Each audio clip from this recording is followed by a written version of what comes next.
Hello' everyone, মই গৰিমাই মোৰ অন্য এটা মিনি ভ্লগলৈ আপোনালোক সকলোকে স্বাগতম জনাইছোঁ। যিহেতু যোৱাকালি মোৰ বাৰ্থডে আছিলে আৰু বাৰ্থডে বুলি ক'লে নামঘৰ মন্দিৰ তেনেকুৱাত গৈহে ভাল লাগে মনটো। আমিও কল্যাণী থানলৈকে গৈছিলোঁ। বহুত দিন যোৱাও নাছিলোঁ। কল্যাণী থানত শৰাই এখন আগবঢ়াই থোৱা আছিলে। এয়া শৰাইৰ বাবে প্ৰসাদখিনি ল'লোঁ। প্ৰসাদ ৰেডি কৰি আমি শৰাইৰ বাবে শৰাই দিয়া স্থানলৈ গ'লোঁ। যিহেতু শৰাইৰ কাৰণে বুট মগ প্ৰসাদখিনি জমা দি থৈ আহিব লাগে।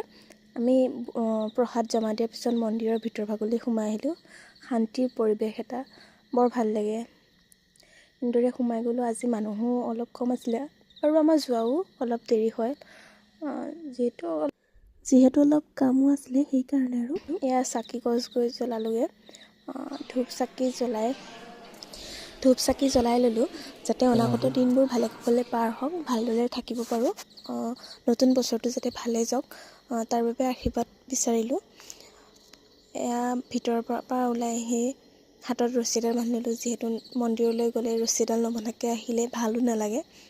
ভিতৰৰ পৰা ওলাই আহি বাহিৰৰ পৰিৱেশটো চাওকচোন, ইমান ধুনীয়া শান্তিৰ পৰিৱেশ।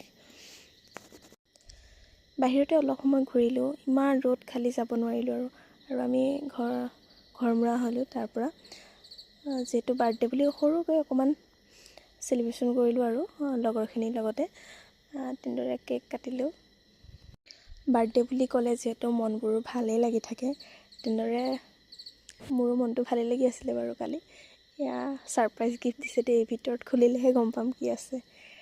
এয়া মোৰ লগৰখিনি আহি আছে। লগৰখিনি নোহোৱাকৈ একো কৰিব মনো নাযায় বাৰু। টেষ্ট সুধি আছিলোঁ, তাই কৈছে ধুনীয়া হৈছে। এয়া এইফালে দাদাহঁত আহিছে। সকলোৱে মিলি লগে ভাগে সৰুকৈ আৰু আয়োজন কৰিলোঁ। তেনেদৰে ভালো লাগে। বাৰ্থডেটো বছৰেকৰ মূৰত আহে যদিহে মনটো মানে একদম পূৰা এক্সাইটেড লাগি থাকে। মোৰ তেনেকুৱা হয়, আপোনালোকৰ কেনেকুৱা হয় ক'বচোন। আৰু ঘৰতো আমাৰ টিকলু কেইটামান আছে যে, সিহঁতকেইটাৰ লগতো কেক এটা কাটি এনজয় কৰি